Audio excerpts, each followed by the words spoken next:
Você acompanha agora o Jornal da Rede Alesp. Tudo sobre o Legislativo do Estado de São Paulo. Olá, 22 de março de 2021, segunda-feira, e eu sou Lilian Busato.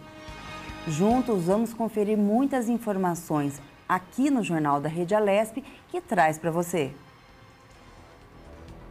O Jornal da Rede Alesp chega com muitas informações. Hoje vamos falar sobre o Dia Internacional da Síndrome de Down e a importância da inclusão da pessoa com Down no mercado de trabalho. Vamos falar também sobre um projeto de lei que dá o direito e preferência à vacinação para a população de gestantes e idosos e também de pessoas que vêm trabalhando com o público infectado pela Covid-19. Um outro assunto bem importante que vamos abordar aqui é a violência contra as pessoas com deficiência. E o Jornal da Rede Alesp começa agora. Jornal da Rede Alesp. Hoje é celebrado o Dia Mundial da Água. O Brasil, no entanto, tem pouco a comemorar. Apesar de ser dono da maior reserva de água doce do mundo, no Brasil, a falta de investimento em infraestrutura gera perdas e risco para a economia. Segundo dados do IBGE, 6 milhões e 100 mil residências no país não recebiam água encanada em 2019. O acesso à distribuição de água tem avançado muito lentamente. O dado mais atualizado indica que 83,7% da população é atendida com rede de água e em 2018 o índice era de 83,6%. O acesso à rede de esgoto é ainda muito pior. Somente 49,1% do esgoto no país ele é tratado, ou seja, a maior parte dos rejeitos produzidos no Brasil é devolvida à natureza sem qualquer processo de limpeza. Jornal da Rede Alesp. Bom dia, hoje é segunda-feira. Antes de eu chegar até aqui, estava assistindo o noticiário na rádio e os prefeitos da Baixada Santista vão decretar lockdown até dia 4 de abril. Segundo dos prefeitos, a situação está periclitante, sem soluções e desesperadora. Vamos ver ainda mais informações aí também no decorrer do jornal. E vamos falar agora com o nosso amigo, o repórter Sérgio Epton. Bom dia, Sérgio. Você que acompanha sempre as atividades parlamentares, conta aqui pra gente quais os assuntos em destaque aqui na Assembleia Legislativa, Sérgio. Olha, bom dia, Lilian Busato, tudo bem? Bom dia a todos os nossos telespectadores, né, nossos ouvintes, também da nossa Rede Alesp, né? Um dia de sol hoje, segunda-feira, né? As pessoas aí se cuidando por causa dessa questão aí toda da pandemia, né? Cada vez, né, que a gente ouve as notícias, né, Lilian? Aí na televisão a gente fica um pouco chocado, né? A gente precisa ter essa consciência, muita gente contraindo essa doença. Eu vi agora, há pouco tempo atrás, notícias aí de pessoas famosas, conhecidas, né? Artistas, enfim, com essa doença, com o coronavírus. Quer dizer, está complicado. Gente, vamos se cuidar, vamos... né, manter aí o distanciamento, cumprir essa quarentena, enfim, é preocupante mesmo. Mas a gente vai sair, a única certeza que a gente tem, né, Lília, que uma hora isso vai acabar, a gente vai sair dessa, vai acabar essa pandemia, mas por enquanto tem que se cuidar, realmente. Bom, o assunto todo que a gente teve essa semana, né, infelizmente, né, Lília, vocês deram também a notícia aí, praticamente no Brasil inteiro, né, porque era uma pessoa maravilhosa, de uma índole ímpar, né, que foi o deputado nosso Major Olímpio, né, que faleceu essa semana passada, né? Então, sexta-feira teve uma cobertura completa aí da nossa Rede Alesp, infelizmente dando essa notícia da morte aí do nosso Major Olímpio, né? Deputado atuante demais, inclusive na época que foi deputado estadual, né? Foi depois... saiu como de deputado estadual, foi para deputado federal, virou senador, enfim. Mas na Assembleia Legislativa, a gente que acompanhou, né, Lília? Eu fiz muita entrevista com o deputado Major Olímpio, né? Com o senador, já Major Olímpio, na época deputado, né, na Assembleia Legislativa. E realmente foi uma notícia chocante, triste para todos nós, você sabe muito bem disso, né? A perda precoce, vamos dizer assim, do deputado novo, né? 58 anos de idade, para essa maldita doença que é essa Covid-19. Infelizmente, perdemos o Major Olímpio, mas a gente tem, né, que a vida continua, não tem outro jeito, a gente tem que rezar, né, pela alma de todos aí que, infelizmente, perderam a vida por causa dessa Covid-19.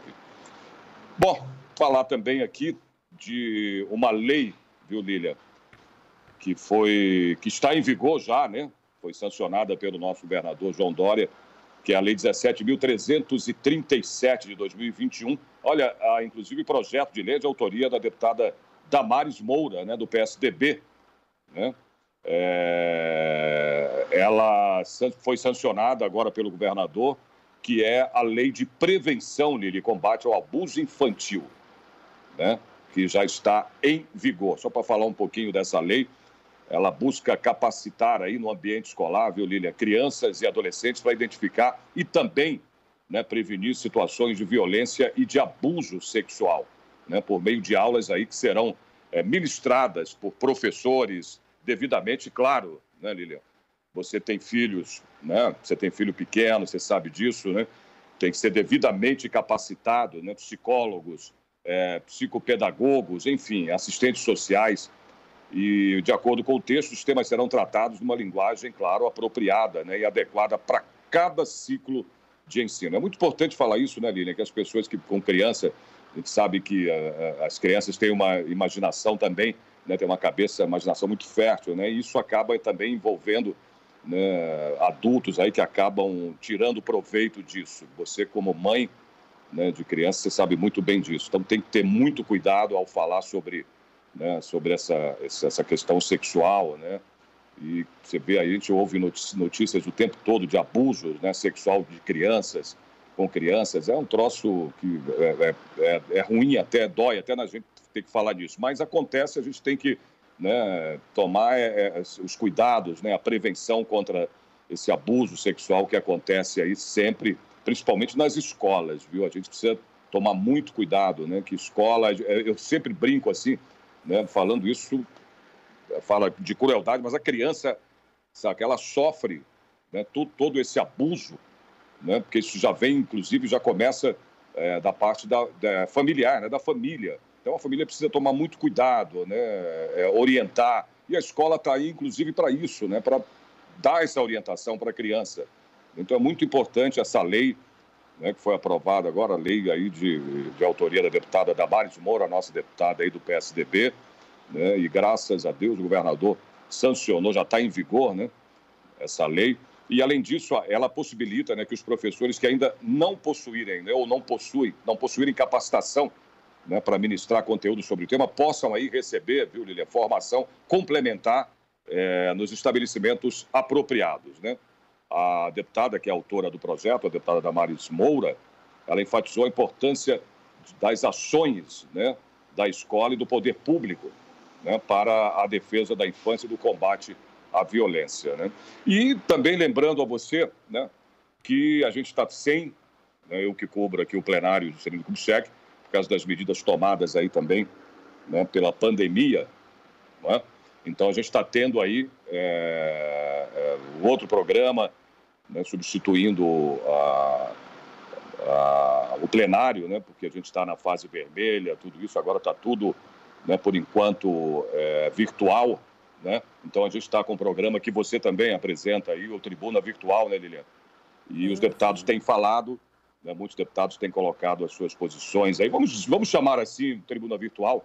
Dentro dele está tendo aí, vamos dizer assim, um pequeno expediente. Sim, que seria... um pequeno expediente, é verdade, Sérgio. Exatamente, mais ou menos. Os pequenos e grandes expedientes, vamos dizer, são 10 minutos, né? Sim. Que cada deputado tem para falar no programa. Vamos chamar assim, mais ou menos, dentro do Tribuna Virtual. Isso é muito importante, a opinião dos deputados, né? Falarem sobre as situações que a gente vem enfrentando, né? Não só a pandemia, como muitos outros assuntos, né? Isso é muito importante. O Tribuna Virtual, comandado aí pelos apresentadores, você, né, Jeremias, a Júlia, a Tayana, vários apresentadores, repórteres estão à frente aí desse Tribuna Virtual. Isso é muito importante o telespectador saber, que continua, né, o trabalho não para, né, Lília, na Assembleia Legislativa. E logo Isso mais aí é você vai fato. ser vacinado e vai voltar aqui para a Assembleia, né, Sérgio? Voltar aqui Não, com nessa certeza. cadeira. Estou esperando, né? A minha era para ser, inclusive, a faixa etária, no caso, né? Do meu caso, para ser dia 18, inclusive, né? Agora, mas não tem, infelizmente, ainda não chegou a vacina, né? Ainda está na faixa etária de 75, 76 anos, né? Que vai começar a ser ministrada agora. Então, acho que ainda vou esperar um pouquinho mais. Mas logo, logo eu vou estar, com certeza, vacinado e vou estar aí voltando para o jornal, não tenha dúvidas. Vamos estar todos juntos, né? Todos, né? Se Deus quiser, não, porque Deus quer, né, Lília? Deus Vamos quer. todos estar vacinados, não tenha dúvidas. A vacina está chegando aí, mais vacinas. Eu tenho certeza que isso vai, né, amenizar muito e ajudar muito no combate a essa doença, esse vírus que eu falo, mas é um vírus maldito mesmo, que está aí ceifando a vida de muitos brasileiros, aliás, do Brasil, não, o mundo inteiro, né? A gente vê aí todos os dias os noticiários, né, falando de todos os países aí estão enfrentando aí esse coronavírus, que infelizmente, né, tem tirado e ceifado a vida de muita gente, mas a gente vai sair dessa. A única certeza, né, Lília, que a gente tem é que isso vai passar, né? Essa pandemia vai acabar e a gente vai, se Deus quiser não, volto a dizer, Deus quer, né, que a gente se livre desse mal, desse vírus maldito, né, que tem aí causado, né, tantos transtornos, mortes, né, e infecções no mundo inteiro. É isso.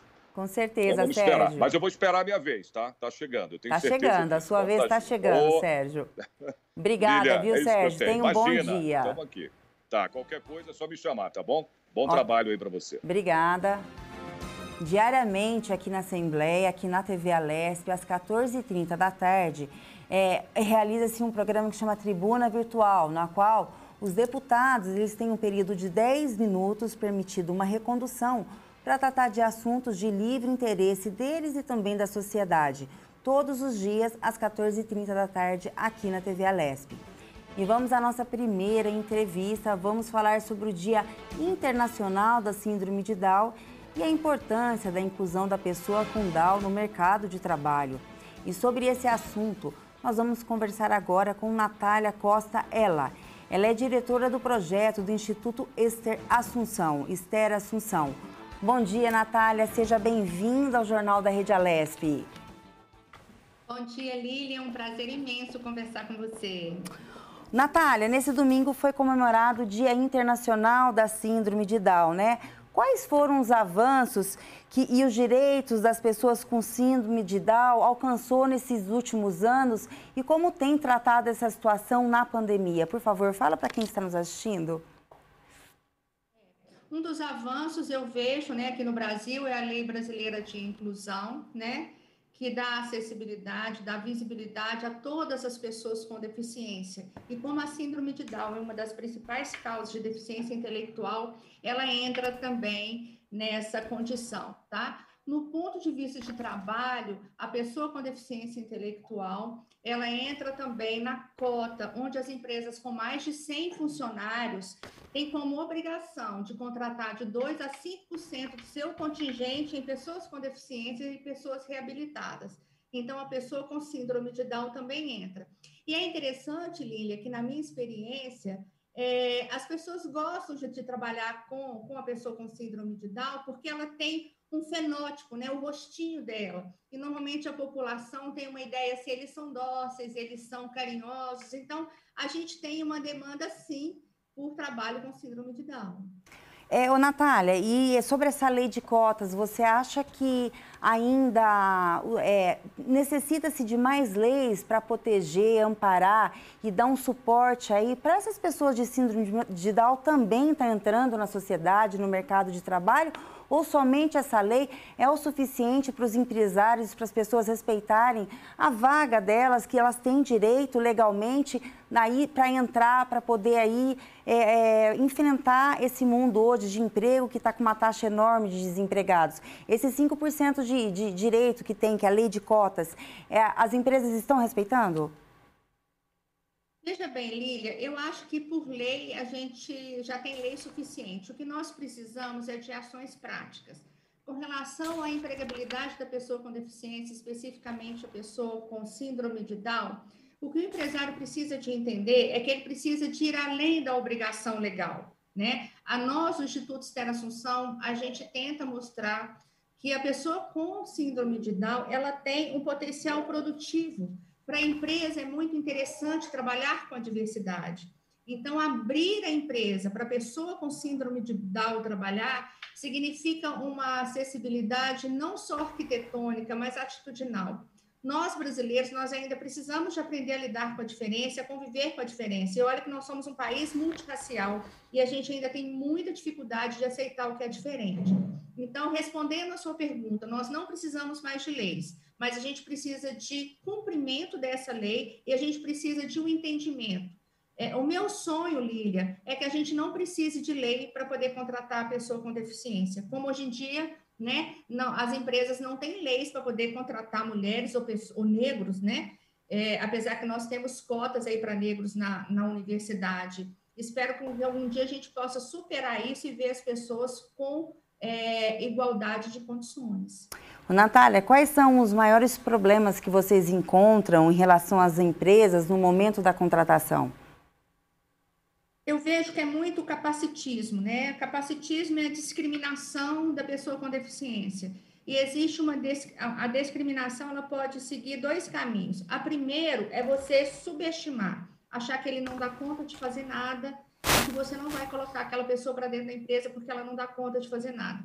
Ou existe também superestimar aquela pessoa. É um guerreiro, é um herói, né? Então, o que nós enfrentamos hoje, Lília, é a falta de informação, né? E nós precisamos de fazer uma ação pedagógica na sociedade, não só nas empresas, para falar que, junto com as limitações, a pessoa com deficiência, ela tem potencialidades e essas potencialidades têm que ser valorizadas. Então, dentro da empresa, quando a pessoa com síndrome de Down é contratada, ela vai cumprir a mesma jornada de trabalho que uma pessoa que não tem deficiência e vai receber o mesmo salário e, portanto, o mesmo tratamento e as mesmas exigências.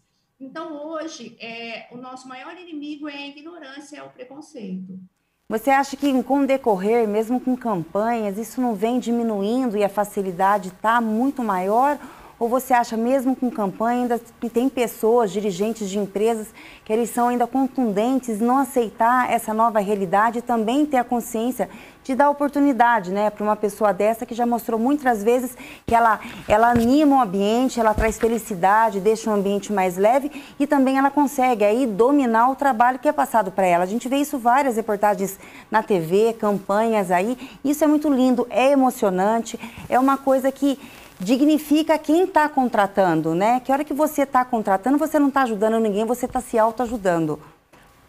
Com certeza. Nossa, você falou super bem, eu concordo plenamente. As empresas que a gente tem a oportunidade de entrar e de conversar com as pessoas, principalmente com os líderes de equipe, o que a gente mais combate é o preconceito e o que a gente possibilita é a acessibilidade atitudinal, sabe, Lília? Aquela possibilidade assim, eu quero conviver com o novo, o que eu tenho que fazer, né? O que eu tenho que facilitar a entrada dessa pessoa? E realmente eu sou muito otimista, eu acho que no Brasil tem melhorado muito, né? Nós hoje estamos enfrentando a pandemia, deu uma certa paralisada no mercado de trabalho, mas não só para a pessoa com deficiência, para todos nós. Eu estou escutando aí a sua entrevista anterior, falando dos desafios da pandemia, mas eu acredito sim que nós vamos conseguir caminhar. Não a passos largos como eu gostaria, mas o Brasil está caminhando sim. Natália, a gente sabe que no mundo existem 2 milhões de pessoas com síndrome de Down. Você tem informações qual é esse número no Brasil e no estado de São Paulo? Estado de São Paulo não tem. No Brasil, eu tenho um número de 2019, em torno de 300 mil pessoas, tá? 300 mil pessoas. A gente pensa em mais ou menos 1 a cada 700 nascimentos, né? Então, assim, em 2019, a gente tinha uma contagem de 300 mil brasileiros com síndrome de Down. E me conta um pouquinho sobre o seu instituto, os projetos que o Instituto Esther Assunção ele realiza. É só em relação ao síndrome de Down ou também tem outros projetos diversos aí para poder estar ajudando? O Esther Assunção é uma organização da sociedade civil sem fins lucrativos que existe desde 1987.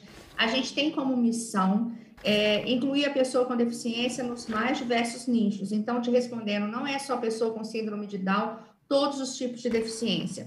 A gente trabalha hoje prioritariamente em 2 projetos, a inclusão na educação e a inclusão no mercado de trabalho, né? A educação está um pouco paralisada no Brasil em virtude da pandemia, né? Mas a gente faz capacitação de professores, assessoria de escola para acessibilidade e a gente dá assessoria às empresas também.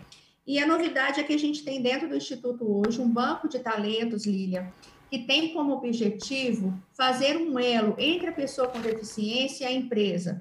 Então, hoje, a pessoa com deficiência, esse banco vai ser inaugurado agora no dia 24 de abril, reinaugurado, porque esse banco já existe, a gente está fazendo algumas modificações, atualizações. A pessoa com deficiência pode entrar no banco e pode registrar o seu currículo e as empresas procuram pessoas com deficiência nesse banco de talentos. Então, o Instituto Esther Assunção hoje tem como missão ser esse elo, né, entre o empregador e o empregado, até para a gente combater uma frase que a gente escuta muito dos empresários, que não tem pessoas com deficiência no Brasil para poder ser empregado. Isso é uma falácia, sabe, Lília? Hoje a gente tem 45 milhões de pessoas com deficiência no Brasil, né? 66% são economicamente ativas, então a gente está falando de 29 milhões de pessoas economicamente ativas. 21%, ou seja, 9 milhões têm o ensino médio completo, e desse contingente, apenas 450 mil estão no mercado de trabalho. Então, a gente tem um desafio muito grande de colocar essas pessoas no mercado de trabalho para ser produtiva, né? E para nos ensinar a conviver com a diversidade. Você foi muito feliz quando você falou que é uma alegria para a gente, porque é um privilégio conviver com a pessoa com deficiência. A gente se capacita mais. A gente, além de se capacitar mais, a gente fica mais humana e agradece muito a Deus, né? Porque é uma lição de vida quando uma pessoa dessa, ela entra no mercado de trabalho, ela mede esforços para tentar seguir e a maioria consegue.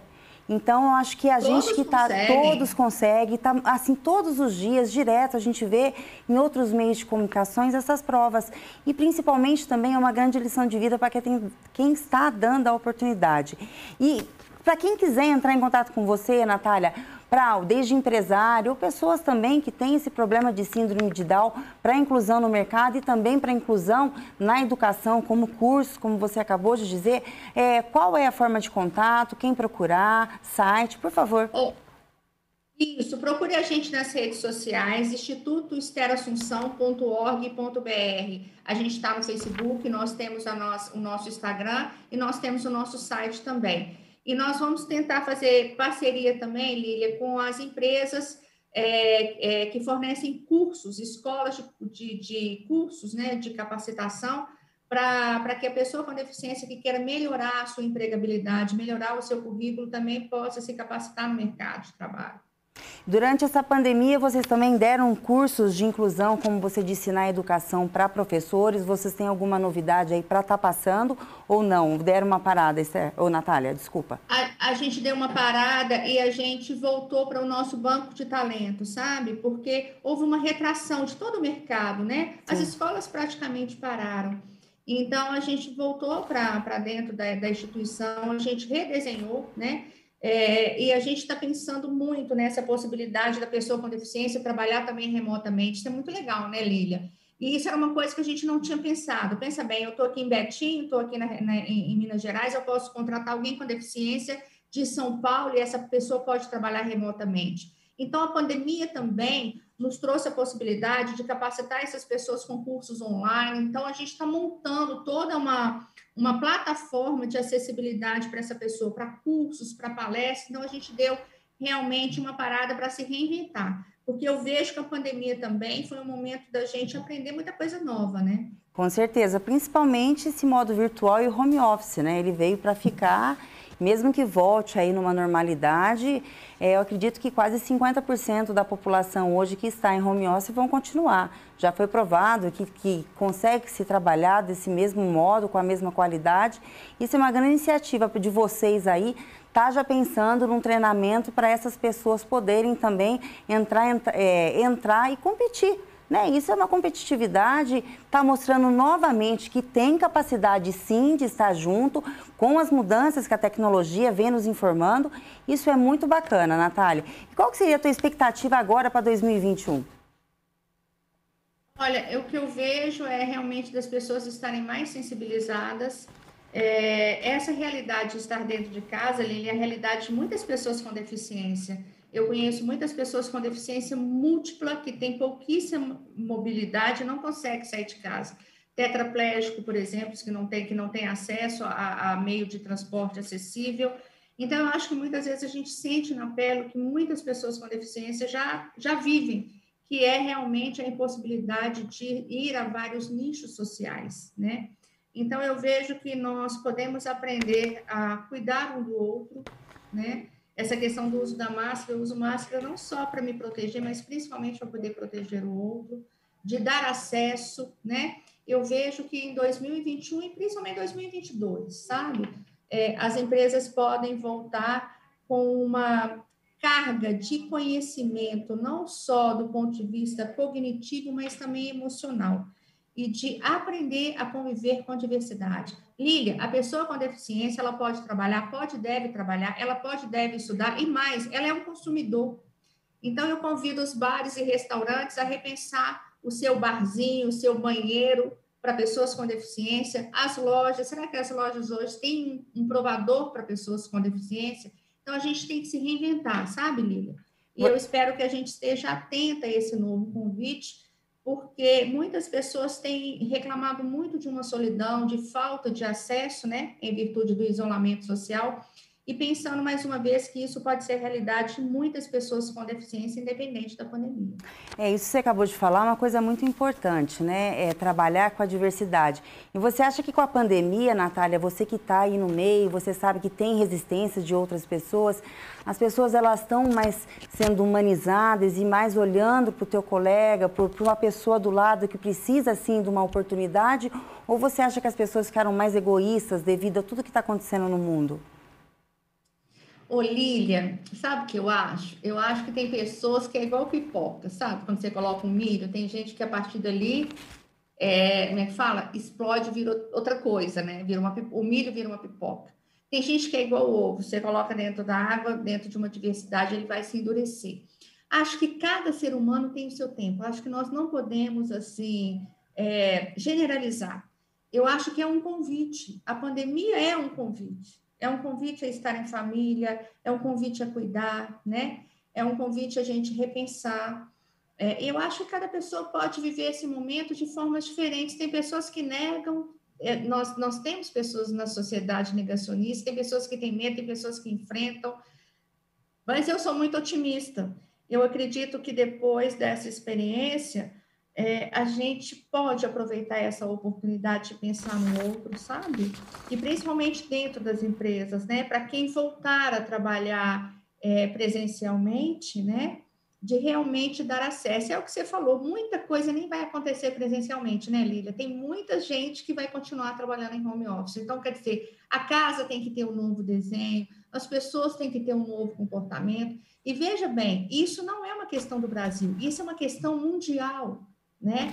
Então, assim, claro que a gente está tendo muito prejuízo, mas eu acredito que para a gente construir algo novo, algumas coisas têm que ser destruídas. Então, eu acho que a gente não tem que ficar com saudade do que a gente está perdendo. Eu acho que a gente tem que ter uma vontade de construir algo novo e com todo mundo participando, independente se é neurotípico ou se é deficiente, independente da cor da pele, do credo, da opção sexual, né?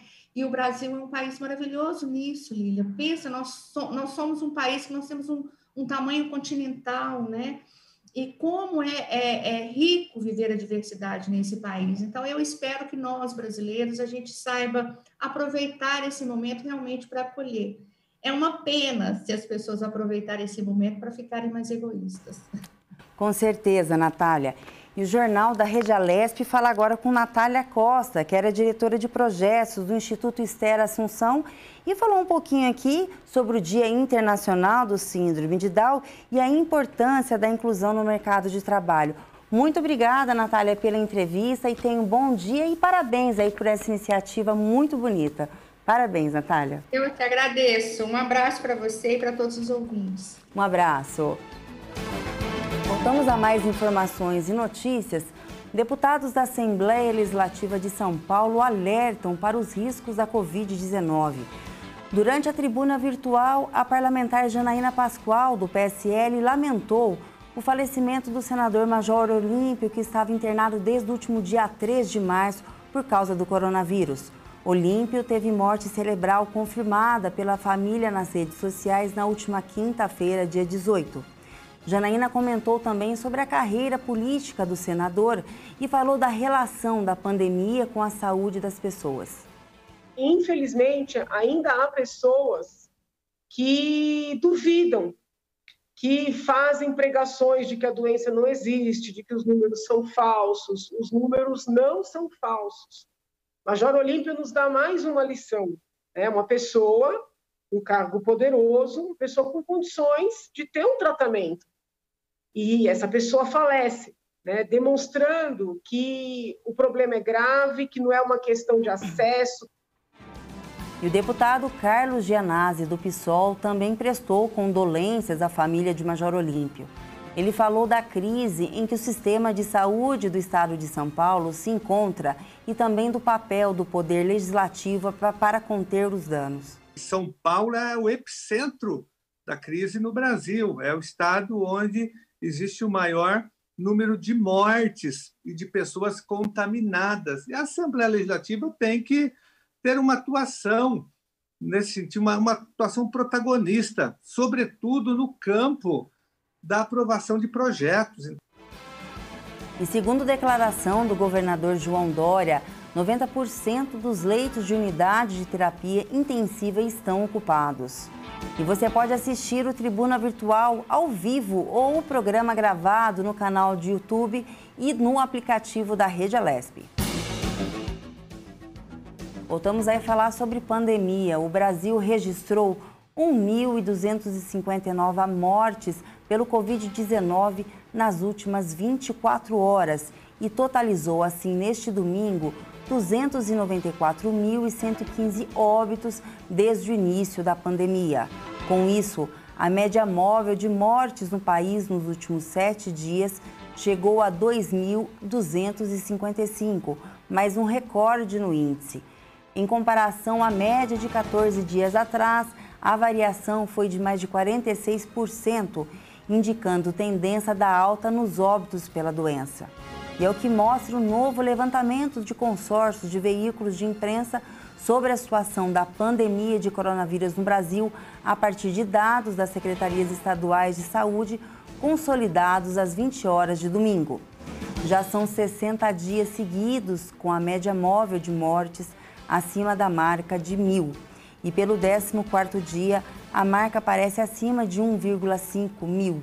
Foram 23 recordes seguidos nesse domingo, registrados de 27 de fevereiro até aqui.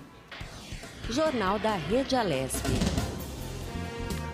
Agora vamos falar um pouquinho das vacinas, né? A primeira remessa de vacinas do consórcio global COVAX Facility chegou aqui no Brasil, no Aeroporto Internacional de Guarulhos, em São Paulo, ontem, domingo.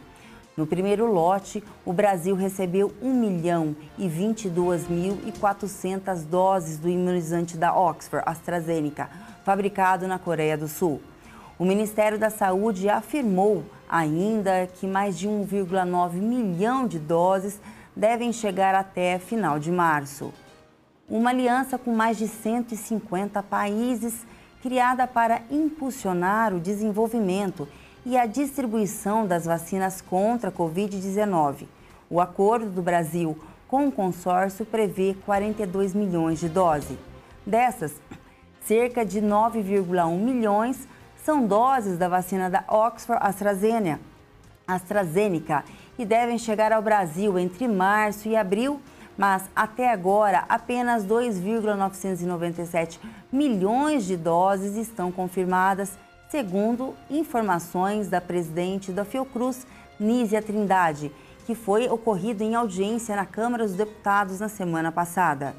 Neste sábado, o Ministério da Saúde anunciou a distribuição aos estados de 5 milhões de novas doses de vacinas contra a Covid-19. A pasta também informou ainda que todas elas deverão ser usadas como primeiras doses, ou seja, não será necessário guardar metade dos imunizantes para garantir a aplicação da segunda dose. Jornal da Rede Alesp. Prefeitos de cidades do estado de São Paulo pediram à gestão do governador João Dória, do PSDB, o envio de mais vacinas contra a Covid-19, a criação de novos leitos de UTI e a adoção de mais restrições de circulação, pleiteando assim, inclusive, a decretação de um lockdown em todo o estado de São Paulo. Os pedidos foram feitos em reunião virtual com o secretário estadual de Desenvolvimento Regional, Marco Vignoli, ontem, no domingo. Cerca de 440 representantes de municípios e do estado participaram da reunião. Na troca de mensagens e também em suas falas, os prefeitos participantes, fizeram diversas demandas ao governo estadual. O prefeito de Suzano, Rodrigo Achiuque, do PL, pediu a adoção de várias ações, entre elas a restrição do transporte público, como o metrô e a CPTM. A cidade tem uma estação da linha 11 Coral da CPTM que a conecta à capital. E representantes de Diadema, também na Grande São Paulo, o prefeito José de Felipe Júnior, do PT, disse que o estado está em guerra e pediu que o governo feche o estado inteiro neste momento. Prefeitos de cidades como Igarapava e Votuporanga, no interior de São Paulo, pediram ao secretário estadual a criação de novos leitos de UTI e descreveram um cenário de esgotamento de vagas em suas regiões. O envio de novos lotes de vacinas contra a Covid-19 também foi uma demanda apresentada por diversos prefeitos. E a Prefeitura de São Paulo anunciou na semana passada a antecipação de 5 feriados municipais e uma mudança no horário do rodízio para tentar aumentar o isolamento social e conter também o avanço da Covid-19 na cidade. Jornal da Rede Alesp. Falando sobre lockdowns, e regiões aí que podem fechar, já foi decretado lockdown. Os prefeitos da Baixada Santista já se reuniram e será implantado o lockdown de 23 de março a 4 de abril na Baixada Santista. E agora vamos a mais uma entrevista. Vamos falar agora sobre o projeto de lei 24 de 2001. Você sabe sobre o que ele se trata? O PL 24 de 2021 dispõe sobre o direito e preferência à vacinação para a população de gestantes e idosos aqui no estado de São Paulo e pessoas também que vêm trabalhando com o público infectado pela Covid-19. E sobre esse assunto e outros mais também, vamos falar agora com o deputado Carlos Gianazzi, do PSOL. Bom dia, deputado. Seja bem-vindo aqui ao Jornal da Rede Alesp. Bom dia, Lília. Muito obrigado pelo convite para a gente conversar um pouco através da TV Alesp, que eu sempre gosto de frisar que é uma TV pública, sustentada com dinheiro da população, e ela presta um trabalho muito importante de informação, um trabalho educativo importante de informação política para a população. Com certeza, deputado. É um canal parlamentar que a gente adora que vocês, justamente que venham até aqui e mostrem para a população que vocês estão brigando por eles, os direitos e fiscalizando aí os outros poderes, que é essa função do Legislativo. Deputado, foi aprovado, senadores e deputados, eles tinham aprovado um projeto para garantir internet grátis de alunos e professores na rede básica de educação. Porém, veio o presidente Jair Bolsonaro e vetou, justificando que tem dificuldades financeiras. Qual que é a análise do senhor sobre esse cenário, que ficou muito sério agora? Como que as crianças de periferia ou que têm maior vulnerabilidade vão conseguir ter acesso à escola?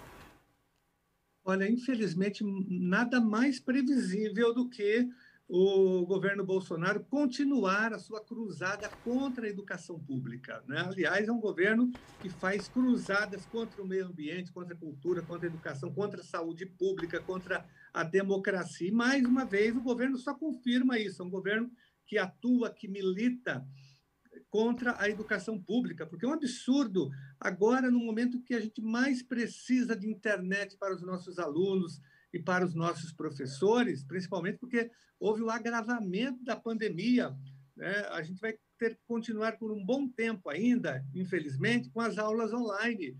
E milhões de crianças e adolescentes, jovens e adultos, ficarão de fora da educação. É um atentado contra o direito à educação. Logicamente que nós queremos aulas presenciais, mas isso não é o momento agora e por um bom tempo, pelo jeito, né? Porque também há uma sabotagem na área da saúde pública do próprio governo Bolsonaro. Então, esse projeto é muito importante. Nós temos que derrubar o veto. Ele vetou, porém o Congresso Nacional pode derrubar o veto. E tem dinheiro, sim. Tem dinheiro para os banqueiros. Ele, no início da pandemia, canalizou mais de R$1 trilhão para os bancos. Tem dinheiro para os grandes empresários na política de desoneração fiscal. O governo tem que taxar lucros e dividendos, taxar grandes heranças, aquelas heranças milionárias. Ele tem que taxar os bilionários do Brasil. Então, tem dinheiro, sim, no Brasil é um dos países mais ricos do mundo. A questão é a concentração de renda. Os milionários não pagam praticamente impostos no Brasil. Então, tem de onde tirar, sim, o dinheiro.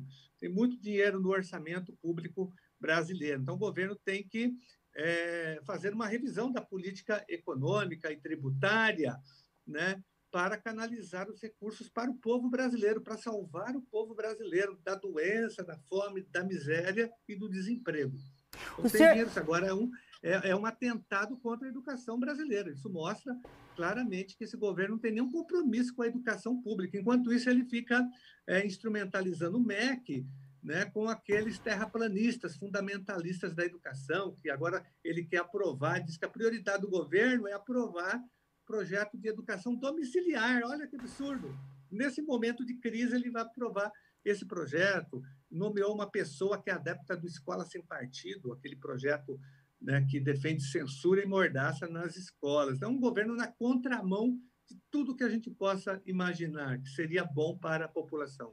O deputado, o senhor já foi professor de escola, já foi diretor, e a solução, então, seria, como o senhor mesmo disse, a canalização de recursos. E aqui no governo de São Paulo, ele também já não tem projetos que vai ajudar a população? Qual seria a melhor solução, na visão do senhor, hoje implantada e devendo ser implantada para essas crianças que não vão ter acesso à internet nem nenhum material de apoio? Olha, aqui em São Paulo não difere muito. Aqui não tem muita diferença entre o governo federal e o governo estadual. Tanto é que eu chamo o secretário estadual de Educação de Rocieli Ventralbe, fazendo uma alusão ao ex-ministro da Educação, porque também não tem investimento na educação. Nunca teve e continua não tendo. Durante todo esse tempo de pandemia, no ano passado, por exemplo, não houve investimento. O governo não reformou as escolas para garantir arejamento, ventilação, para diminuir o número de alunos por sala, porque numa escola, quando acabar a pandemia, que não vai acabar tão cedo, e mesmo ela sendo amenizada, quando em algum momento a gente ter a volta às aulas com uma segurança sanitária, você não vai poder nunca mais ter 35 alunos, 40 numa sala de aula. A gente tem que ter uma diminuição drástica de alunos para 20, 25 no máximo por sala, garantir uma reforma arquitetônica de todas as escolas das redes públicas de ensino, da rede privada, para garantir ventilação, arejamento, as condições básicas. O governo não investiu nisso, não investiu nada, não investiu na educação remota. Então, é um governo que não difere em nada. Eu apresentei vários projetos de lei nessa direção, mas até agora nada. O governo estadual, o governo Dória também, parece que ele se espelha no governo Bolsonaro. É um governo contra a educação pública do nosso estado. Deputado, o senhor é autor do projeto 24 de 2021, que dispõe a preferência à vacinação para a população do grupo de risco, que vem trabalhando aí com o público em geral. Qual que é a expectativa do senhor para a aprovação do projeto e quem, na visão do senhor, hoje é considerado grupo de risco? Olha, os primeiros são os servidores da saúde, né? As enfermeiras, auxiliares de enfermagem, os médicos. O pessoal que está na saúde é um grupo, obviamente, prioritário. Depois nós temos as pessoas com doenças, que são também as prioritárias, as idosas, conforme o próprio calendário já estabelece. Mas nós temos que incluir aí os profissionais da educação. Isso é fundamental, porque os profissionais da educação querem voltar às aulas presenciais, mas com segurança sanitária. Tanto se fala que tem que reabrir escolas, nós somos contra reabrir as escolas no auge da pandemia e sem condições seguras sanitárias. Mas, para isso, gente, não tem como ocorrer no Brasil e no estado de São Paulo volta às aulas presenciais sem que os profissionais da educação sejam todos e todas vacinados. Não só os professores, mas os servidores do quadro de apoio escolar, o agente de organização escolar, o ATE da prefeitura, por exemplo, os gestores, as diretoras, as coordenadoras pedagógicas, as supervisoras de ensino e todos os professores, logicamente. Isso é fundamental para nós. Depois, também as pessoas que trabalham com o público, por exemplo, o pessoal da assistência social, que atende o público, o pessoal da segurança pública, os servidores do metrô, por exemplo, devem entrar nessa lista, que estão atendendo o público. Os servidores, os trabalhadores e as trabalhadoras que atendem o público, né, na ponta, esses devem ter a prioridade na vacinação. Com isso, deputado, o senhor não tenho dúvida, com essa vacinação, o senhor mudaria também a postura do senhor? O senhor acha que se o pessoal da frente das escolas, desde professores e todo mundo que tem acesso ao ensino, fossem vacinados, seria a melhor solução para uma volta às aulas e deixar essas pessoas, em vez de deixar as crianças em casa, voltando aí às aulas, o senhor acha que seria seguro? Não, eu acho que ajudaria, mas aí depende não só isso, porque mesmo uma pessoa vacinada, ela pode ser infectada. Logicamente que os efeitos serão menores. Conversei agora com o médico lá de Bauru, o médico conhecido, foi deputado estadual, o Pedro Tobias. Agora falei com ele pelo telefone, ele falou que está acabando de sair de uma Covid. Ele falou, ele é médico, ele foi vacinado, mas pegou mais fraco, mas pega também. Então, não basta a vacina é essencial, sem ela não tem a mínima condição de voltar em nenhum cenário.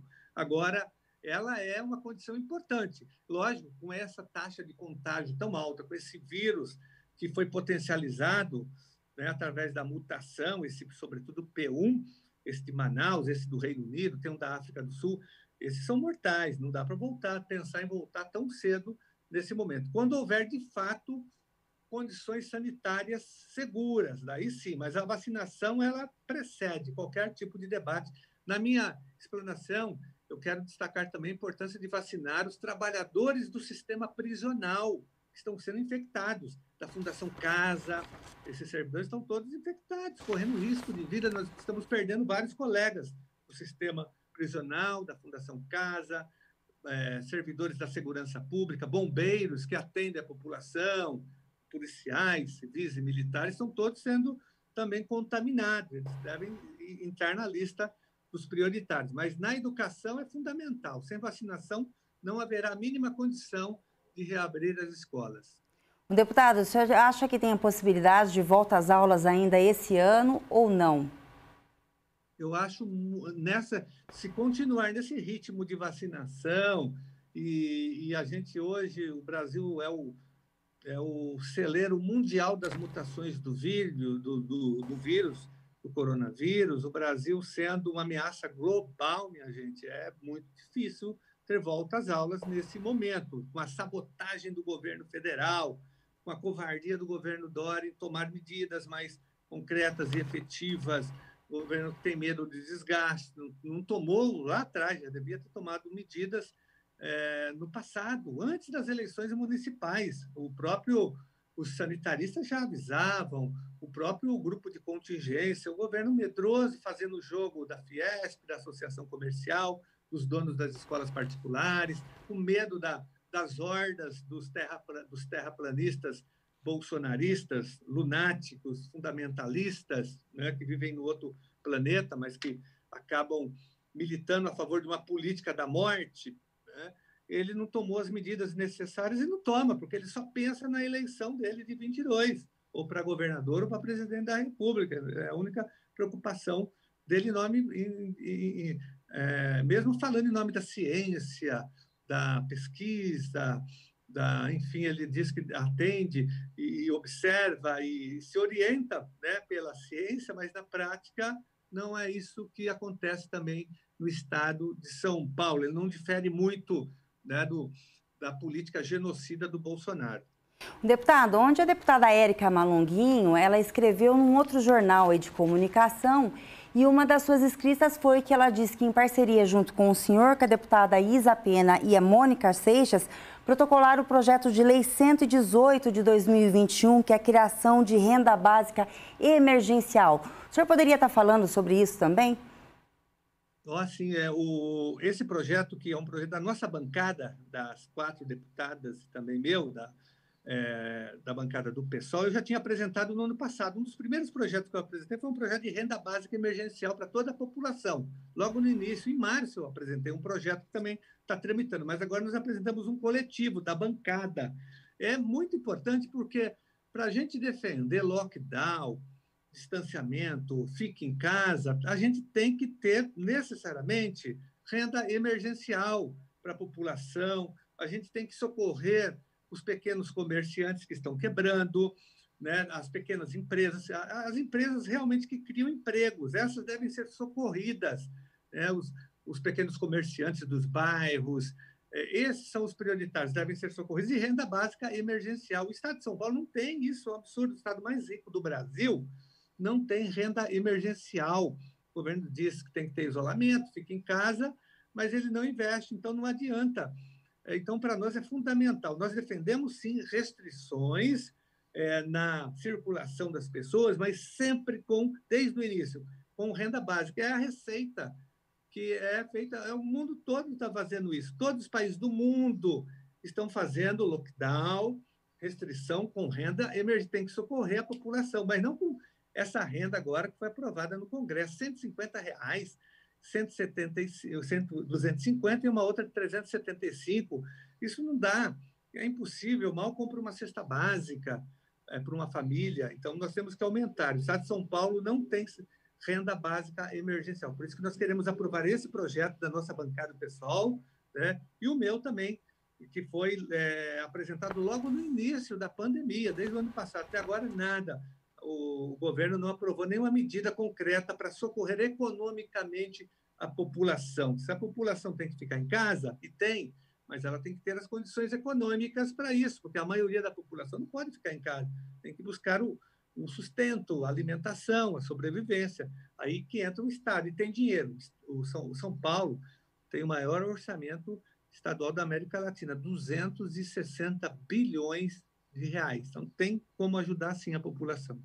Deputado, inclusive eu já estava vindo, já falei até no jornal, amanhã, a partir do dia 24, dia 23 de março, a 4 de abril, já vai ser decretado lockdown na Baixada Santista, porque ele está lá, os prefeitos falaram que está numa situação exorbitante e assim, fora de controle. Aqui no estado, aqui no município de São Paulo, veio o prefeito Bruno Covas, antecipou os feriados, na qual vai deixar a população em casa. Como o senhor vê essa medida do prefeito? Foi coerente ou não? Não, na verdade, nós estamos à deriva. O governador Dória é covarde, ele não quer assumir responsabilidades, está que nem o Bolsonaro, só pensa na eleição do ano que vem, então ele não quer ter desgaste. Então, ele lavou as mãos, abandonando os municípios da Grande São Paulo, né? Que aqui é uma megalópole, não? A cidade de São Paulo, junto com os municípios todos que compõem a nossa Grande São Paulo, mais a Baixada Santista, ele abandonou praticamente. Daí cada um está fazendo o que bem entende. E o prefeito, num momento também de desespero, ele acabou tomando essa medida, sem conversar com os outros prefeitos. E agora nós estamos à deriva, não tem controle, não tem também coordenação estadual, né? Então, as pessoas estão desesperadas, a crise sanitária já se faz presente em toda a Grande São Paulo, colapso no sistema de saúde, nós não temos praticamente mais vagas, as pessoas estão morrendo na fila de espera, não tem nem remédio, às vezes não tem oxigênio, não tem mais o kit de intubação, remédio para intubar, não tem anestésico, as pessoas estão morrendo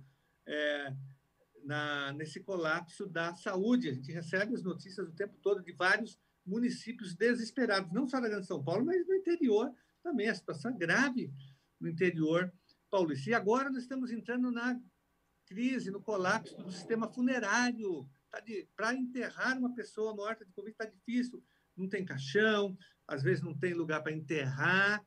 Então, as previsões dos cientistas, dos sanitaristas, apontam para um verdadeiro caos, que a gente pode chegar a 5 mil pessoas mortas por dia, porque não tem direção. O governo federal, ele estimula a aglomeração, ele faz a política adotada é do genocídio, os exemplos do presidente Bolsonaro. Então, aí não vai, o governo tem uma política deliberada de não investir, né, no combate ao coronavírus. Então, a gente não pode esperar nada do governo federal. Aliás, a gente só pode ter alguma solução para essa crise se tirar o Bolsonaro. Enquanto o Bolsonaro estiver na presidência, milhares de pessoas vão continuar morrendo. Não tem saída para a crise com o Bolsonaro sentado na cadeira presidencial.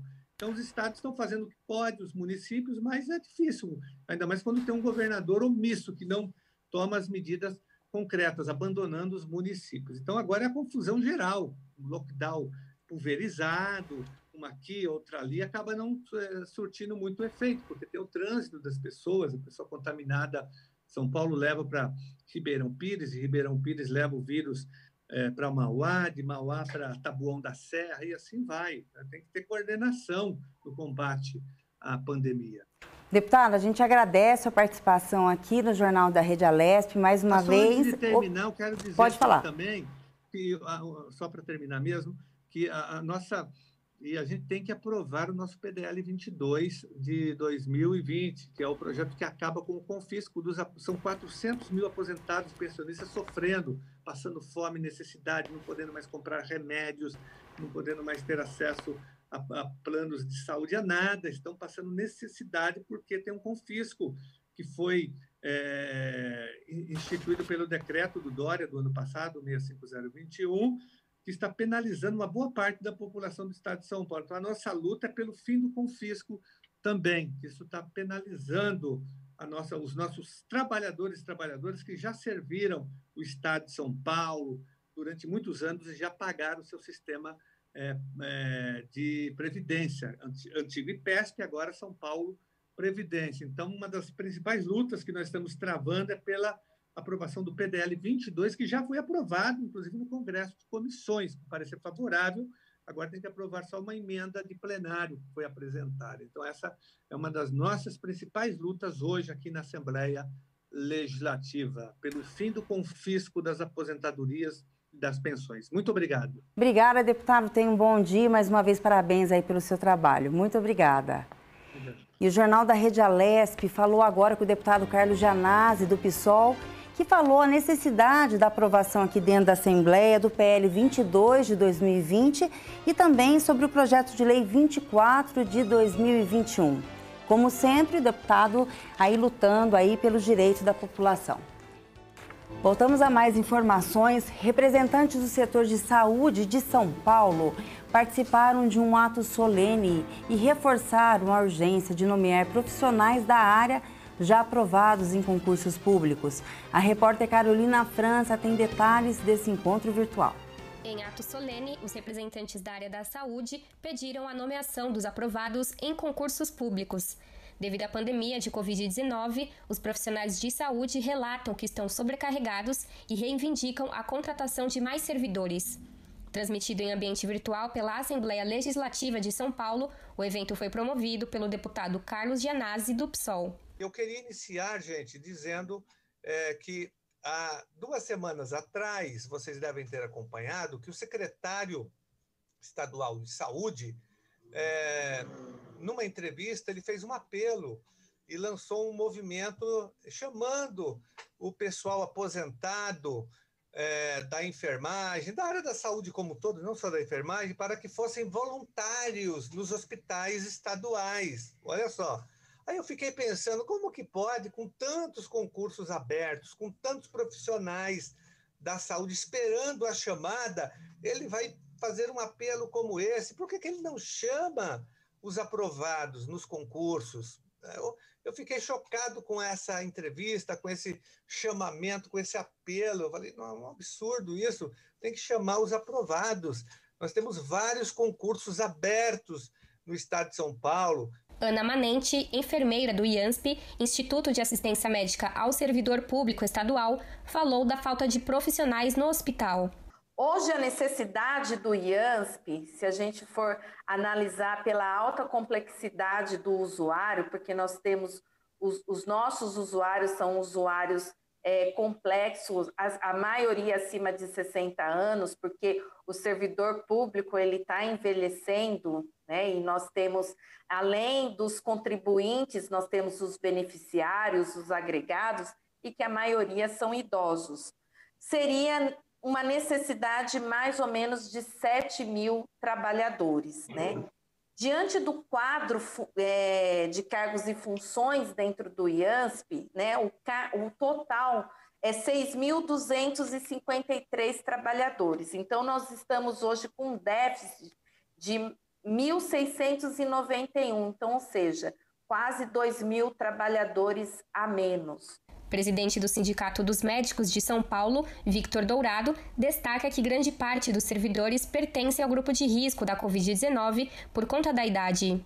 Com relação aos concursos, a gente chega numa realidade cruel, né, quando a gente vai fazer as visitas no local de trabalho, de boa parte da linha de frente dos hospitais públicos, municipais e estaduais aqui em São Paulo, a linha de frente de concursados, ela é extremamente velha, ela já está envelhecida pela falta de concurso público, pela falta de reposição desses profissionais. Então, todos os novos profissionais são contratados através de OS ou contratados através de vínculos precários de PJ, de sócios minoritários, de cooperativas médicas ou coisas assim, vínculos irregulares e que deixam eles sem nenhum tipo de garantia.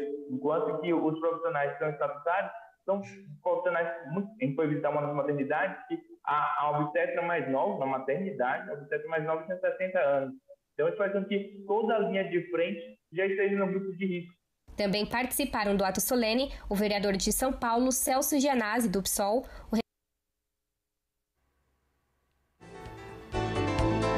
E a crise financeira decorrente da pandemia do coronavírus tem afetado a educação de milhares de alunos aqui no estado de São Paulo que não conseguiram mais arcar com as mensalidades de escola e faculdades particulares, aumentando assim o número de transferências de alunos da rede privada para a pública e a inadimplência de mensalidades em instituições de ensino superior. O número de transferências de alunos de escolas privadas para as públicas cresceram 44,4% em 2020. Isso foi de acordo com a Secretaria Estadual de Educação. De março a dezembro de 2020, 15.615 alunos deixaram as escolas particulares de todo o estado e se matricularam em escolas públicas. Foram 4.804 alunos a mais do que o mesmo período de 2019. Dentre os alunos que já estão na faculdade, a perda da renda impacta muito de forma ainda mais que negativa, já que nem sempre é possível a transferência para a rede pública. E os alunos, sem meio de pagar as mensalidades, desistem de estudar temporária ou definitivamente. A taxa de inadimplência no ensino superior privado no estado de São Paulo foi de 10,1% no primeiro semestre de 2020, valor de 47,7% maior que o mesmo período de 2019. De acordo com um levantamento do Instituto Semesp, que é uma entidade que representa mantenedoras de ensino superior aqui no Brasil. Em todo o país, a taxa foi de 11,8% no primeiro semestre de 2020, o que representa uma alta de 29,9% em todo o país em comparação ao mesmo período de 2019. É o maior patamar da história, de acordo com o Instituto Semesp. E os principais motivos para a inadimplência apontados pelos estudantes foram a redução de renda do aluno ou da família e a perda de renda do aluno ou da família por conta da redução de salário e o desemprego. A maior queda foi sentida na região metropolitana de São Paulo, que apresentou um número de ingressos de 18,6% menor no segundo semestre. Os dados são do Instituto Semesp. Jornal da Rede Alesp. Um novo esquema de rodízio na cidade aqui de São Paulo entrou em vigor hoje, segunda-feira. E com a mudança, a restrição passa a valer nos dias úteis, nos sábados e nos feriados, das 8 às 5 horas da manhã, e não nos horários tradicionais, que eram das 7 às 10 e das 17 às 18. E segundo a Prefeitura de São Paulo, a liberação dos veículos durante o dia visa reduzir a aglomeração no transporte público e a proibição emergencial, a mais restritiva do plano de flexibilização econômica da gestão de João Dória. A gestão de Bruno Covas defende que as propostas, tanto do rodízio quanto da antecipação dos feriados, têm como objetivo frear a explosão de casos de coronavírus na cidade, que já provoca colapso no sistema de saúde público e privado da capital paulista. Jornal da Rede Alesp. E vamos falar agora sobre o deputado federal Daniel Silveira, do PSL, que pode perder o mandato. A Procuradoria-Geral da República acusa o deputado de praticar agressões verbais e graves ameaças contra ministros da Corte para favorecer interesse próprio em 3 vídeos.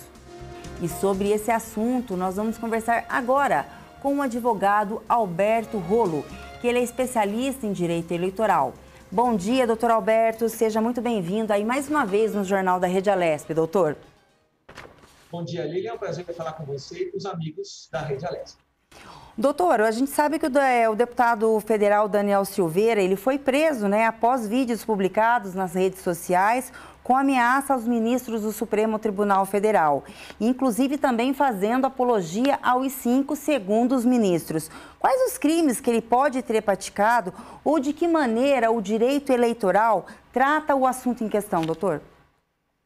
Vamos lá, vamos separar, Lilian. A primeira coisa é saber exatamente aquilo que ele disse nos vídeos, porque a gente está diante de 2 princípios, 2 valores fundamentais da nossa Constituição, que é a liberdade de expressão e, no caso do deputado, imunidade parlamentar. Vamos lembrar que a gente está falando de um jornal de uma casa de leis, então os nossos deputados lá em Brasília, aqui em São Paulo, têm imunidade parlamentar e ela existe, essa imunidade, por alguma razão, Então, a primeira coisa é saber se nesses vídeos que você mencionou, esses valores foram afrontados ou não. Porque é lógico, a imunidade parlamentar e a liberdade de expressão não podem ser motivo para a prática de crime, para a impunidade. Não é só porque eu sou deputado, ou só porque eu tenho liberdade de expressão, que eu posso sair por aí atingindo os outros, ou incitando prática de crimes e desrespeitando os cidadãos e os outros poderes. Isso não é, imunidade parlamentar não é sinônimo de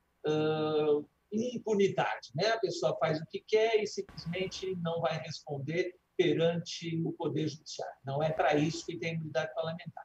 Então, separados esses valores funcionais, a gente precisa saber se o deputado Daniel infringiu esses postulados, infringiu esses princípios da Constituição. Até agora, o ministro Alexandre de Moraes entendeu que sim, tanto que ele foi preso, tanto que teve a prisão decretada, e o próprio Ministério Público, a Procuradoria-Geral da República, também entendeu que sim, tanto é que está promovendo a competente ação judicial. E aí, o que acontece a partir daí? No processo criminal, no processo penal, depois da denúncia ser recebida, precisa saber se a Câmara autoriza ou não a continuidade do processo. No regime atual da nossa Constituição, se o STF receber a denúncia, aí a Câmara pode sustar ou não esse processo. E aí, no final do processo, garantido a ampla defesa, garantido o contraditório, ele vai ser condenado ou não e vai ter que cumprir a pena. E aí entra o direito eleitoral que você perguntou. Se houver condenação, ele fica com os direitos políticos suspensos pelo tempo da pena, que a gente não sabe qual é a pena, e depois por mais 8 anos, que é o que diz a lei da ficha limpa. Então, é possível que, se ele vier a ser condenado, ele fique inelegível por muitos anos. Mas, ao mesmo tempo, também tem processo lá no Conselho de Ética da Câmara dos Deputados. E aí, o processo no Conselho de Ética também pode levar à cassação do mandato. Aí não tem nada a ver com o Poder Judiciário, não é um processo judicial, é um processo interno da Câmara dos Deputados. E, se houver a cassação, também, pela lei da ficha limpa, ele fica inelegível pelo tempo que faltar para terminar o mandato. Esse mandato termina em 2022 e mais 8 anos depois de 2022, se ele for cassado. Agora, tudo está dependendo das movimentações lá na Câmara, na Comissão de Ética e também no STF, no Poder Judiciário. Doutor, como o senhor mesmo disse agora na sua resposta, e se caso ele seja absolvido na Câmara ou sofra alguma punição que não é a perda do mandato, até onde o Supremo Tribunal Federal vai poder continuar com a ação contra ele? Boa pergunta, Lila. São coisas independentes. Uma coisa é o processo político, vamos chamar assim, o processo lá na Câmara dos Deputados, porque é por falta de decoro parlamentar essa é a acusação, falta de decoro parlamentar. Então, esse processo é independente do processo penal. Lá no Poder Judiciário, o STF vai julgar crime. A Câmara não julga crime. A Câmara julga falta de decoro. E o STF também não julga falta de decoro. O STF julga crime. Então, são processos independentes. O que significa isso? Ele pode ser absolvido nos 2 processos, ele pode ser condenado nos 2 processos, ou ele pode ser absolvido em um e condenado no outro. São possibilidades, né? Aí são possibilidades matemáticas, mas pode acontecer da Câmara, como você perguntou, a Câmara absolver e o STF receber a denúncia, a Câmara pode até sustar o processo durante esse mandato, mas em algum momento, e aí suspende também, se o processo for sustado pela Câmara, suspende o tempo para a prescrição, e aí algum dia ele deixa de ser deputado, o processo criminal retorna. Ou seja, na Câmara dos Deputados ele responde por crime de responsabilidade e no Supremo Tribunal Federal ele responde por processo criminal. Então, chegando à conclusão, se ele então é absolvido na Câmara e ele é condenado no Supremo Tribunal Federal, o que vai afetar a elegibilidade dele? Ele vai ficar elegível ou não?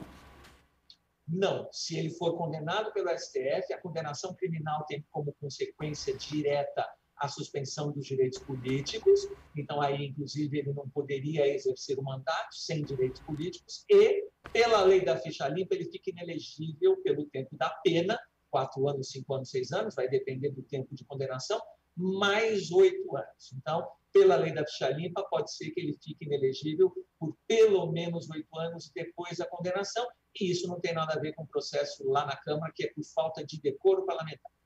Quando ele é condenado no Supremo Tribunal Federal, que é no caso, já dá trânsito em julgado ou ele pode recorrer aí para uma outra base superior ou para a Procuradoria para poder rever essa decisão do Supremo, doutor? Em princípio, cabe recurso de qualquer decisão judicial. Isso é um princípio nosso no direito que está na Constituição. Acontece que ele, por ter foro privilegiado, já vai ser julgado direto no STF. Então, fora alguns recursos que às vezes não mudam o mérito, né? A nossa sociedade já aprendeu até ouvir falar nos embargos de declaração. Então, fora um ou outro embargo de declaração que é cabível, mas que não vai mudar o mérito da decisão, vai corrigir alguma falha técnica de redação no acórdão, vai acontecer o trânsito julgado lá no STF, porque não tem nenhum órgão do Poder Judiciário acima do STF pela nossa Constituição. Deputado, e também doutor, durante a prisão do deputado foram encontrados com ele 2 celulares. Isso pode também ocasionar algum outro processo judicial ou somente pena administrativa em relação à prisão dele? Além da pena administrativa, né, se bem que a defesa que ele não diz que ele não foi registrado, né, então o erro teria sido do próprio Estado, né, mas além de um processo administrativo, por essa falha, por essa falta, pode ser que o Ministério Público, lá no processo criminal no STF, queira considerar isso como uma situação agravante, ou seja, ele não demonstrou arrependimento, ele não demonstrou um comportamento adequado frente à prisão, frente à decisão do Poder Judiciário, e, portanto, ele não mereceria outros benefícios, por exemplo. Isso pode ser levado em consideração contra ele, sim, mas nesse processo, não um novo processo por conta desse fato. O doutor Rolo, o senhor como especialista em direito eleitoral, né, a gente durante a conversa, o senhor falou muito em imunidade parlamentar, né? Qual que é o limite que um político pode chegar com essa imunidade, essa prerrogativa que ele tem em relação ao cargo que ele ocupa? Isso é importante, Lilian, porque a nossa doutrina, a jurisprudência do próprio STF, dão importância muito grande à imunidade parlamentar, porque não é só para o parlamentar, é para todo o parlamento, é para toda a Casa Legislativa. Uma das funções da Casa Legislativa é fiscalizar os outros poderes, né? Fiscalizar o poder executivo, fiscalizar o poder judiciário, e para o exercício dessa fiscalização tem que ter ampla liberdade. Liberdade de manifestação, liberdade de expressão, liberdade de acusação, apontar erros, fazer críticas, mas esta liberdade não pode ser absoluta. Então, o que dizem alguns doutrinadores, o que diz a jurisprudência? Que no exercício dessa liberdade eu não posso praticar crime, né? O próprio ministro Gilmar Mendes andou falando, acho que num recurso, num julgamento recente, né? Eu não posso praticar crime para defender a punição a outro crime, né? É mais ou menos esse o sentido da imunidade parlamentar. Eu não posso abusar dessa imunidade, portanto, praticar crime para exercer essa mesma liberdade, né? Então, é uma garantia do parlamentar, é uma garantia do Poder Legislativo, mas ela não é absoluta. No caso do deputado Daniel, a acusação é que ele incitou violência contra outros poderes, contra alguns ministros do STF. Então, eu não posso usar a minha liberdade para dizer, olha, eu quero bater no ministro tal em praça pública, eu quero que ele seja linchado, ou quero que aconteça algum tipo de violência, né? Aí você lembrou, falou do AI-5, então ele não pode usar a liberdade para dizer, olha, vamos voltar ao AI-5, vamos fechar o STF, porque, na verdade, ele está postulando contra o funcionamento do poder, né? Eu sou do Poder Legislativo e eu quero que feche o Poder Judiciário. Então, pelo menos por enquanto, e com base na doutrina, com base na jurisprudência, este tipo de fala, esse tipo de, no caso dele foi vídeo, né? Pratica ou ofende essa liberdade que não é absoluta. Eu tenho liberdade, mas eu não posso incitar violência contra outras pessoas, eu não posso simplesmente pedir o fechamento de um outro poder, que foi o que ele fez naqueles vídeos. E o STF vai decidir. Doutor, a gente agradece muito a sua entrevista aqui, como sempre, trazendo muitas informações, principalmente pelo fato de o senhor é especialista em direito eleitoral e a gente trabalha dentro de uma casa parlamentar. Muito obrigada pela entrevista e tenha um bom dia. Eu que agradeço, um bom dia, bom trabalho a todos. Obrigada. E o Jornal da Rede Alesp acabou de bater um papo, né, com o doutor Alberto Rolo, que ele é advogado especialista em direito eleitoral e falou para a gente um pouquinho sobre o caso do deputado Daniel Silveira, do PSL, se ele pode ou não perder o mandato. Voltamos a mais informações aqui. O vice-governador de São Paulo, Rodrigo Garcia, anunciou na última sexta-feira que o estado vai antecipar e ampliar a vacinação contra a Covid-19, que passa a incluir os idosos de 69 anos.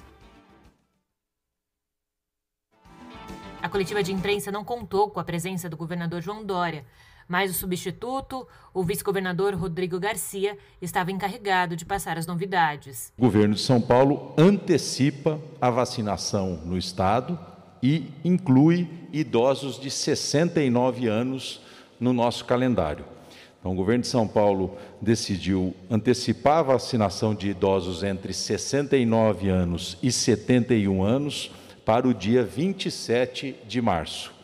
Inicialmente, a previsão era de vacinar somente idosos acima de 70 anos, portanto, antecipamos um ano para 69, só a partir do dia 29. Então, nós antecipamos a data, que passa a ser agora dia 27 de março, e também conseguimos incluir os idosos de 69 anos, né? Com essa medida, nós vamos ampliar a vacinação em São Paulo para quase 1 milhão de pessoas. Com isso, já são mais de 5 milhões de pessoas no estado com cronograma de vacinação definido e em andamento, considerando todos os grupos anunciados até o momento.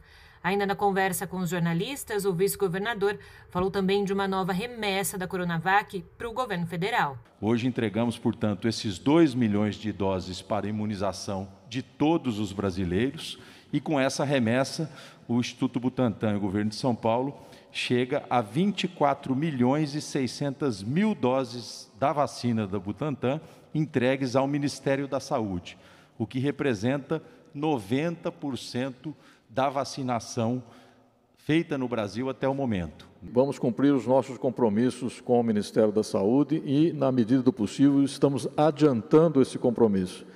Em março, prevíamos inicialmente a entrega de 18 milhões, vamos entregar 22 milhões e 700 mil doses.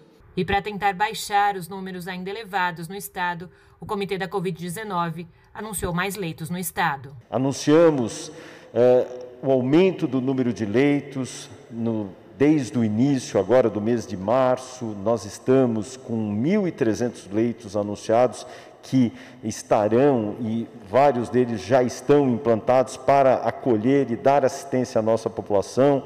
Ampliamos o número de hospitais de campanha que nós tínhamos, lembrando que na primeira onda nós tínhamos 7 hospitais, fechamos 3, ficamos com 4 e agora já ampliamos com mais 12 hospitais de campanha, portanto, totalizando só esse mês 16 hospitais de campanha em todo o estado.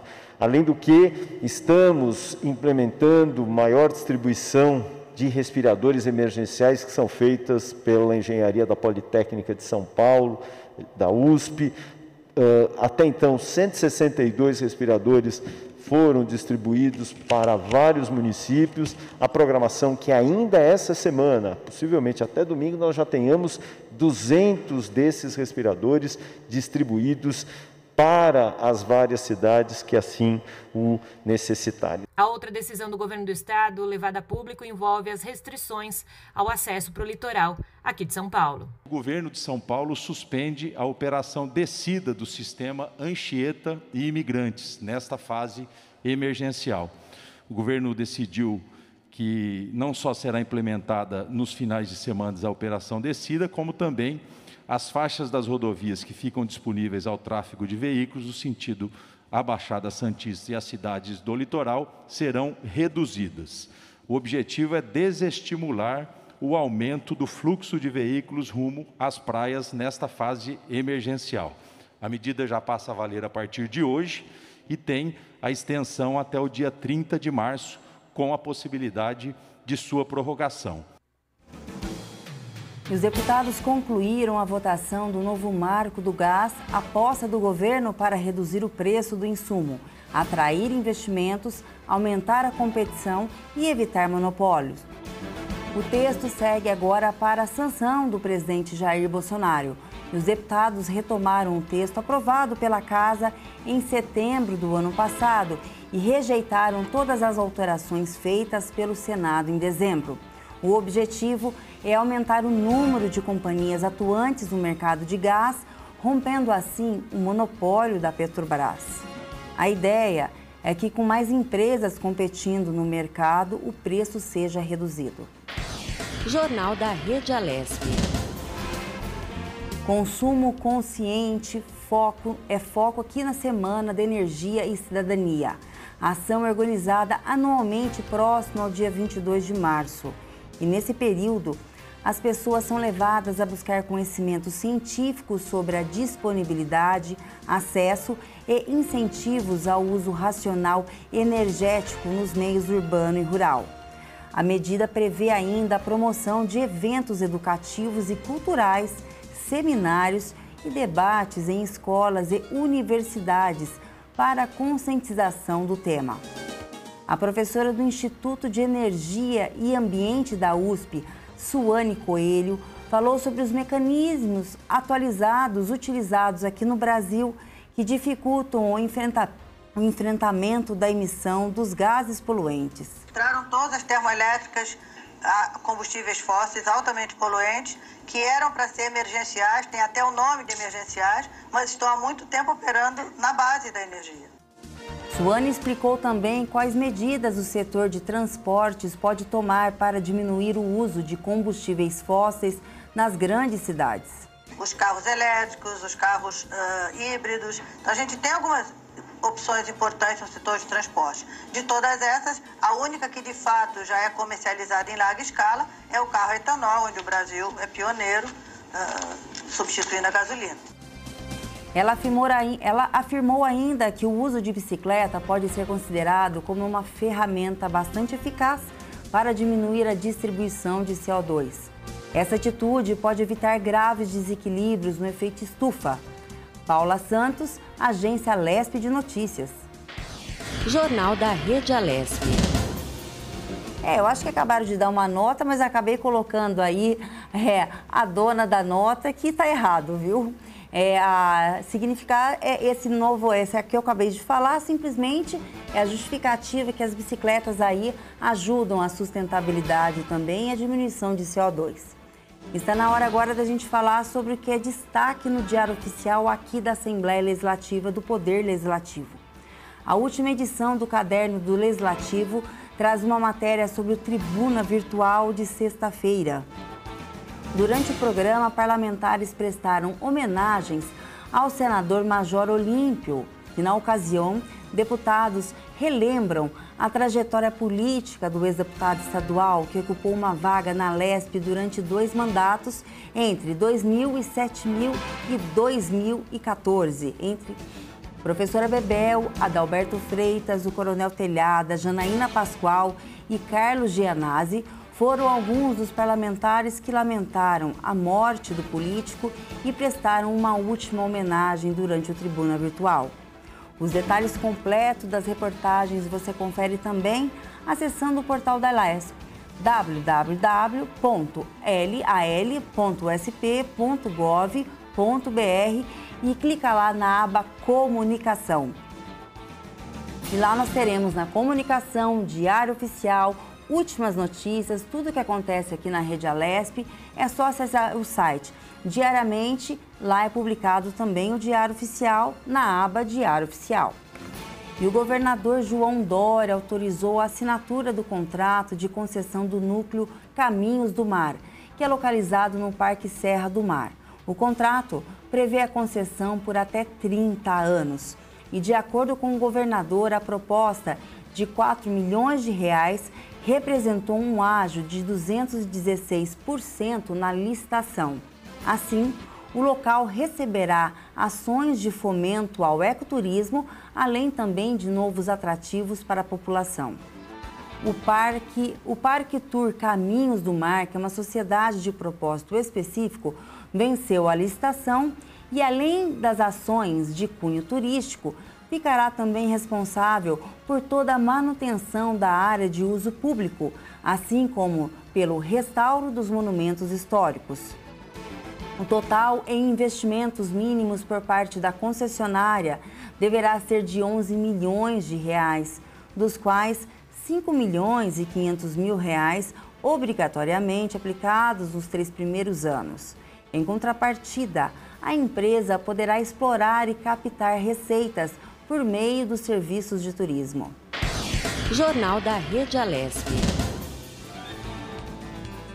E agora é exatamente 12 horas, meio-dia, e vamos a um rápido intervalo e retornamos já já. E voltamos com mais informações para você, não saia daí.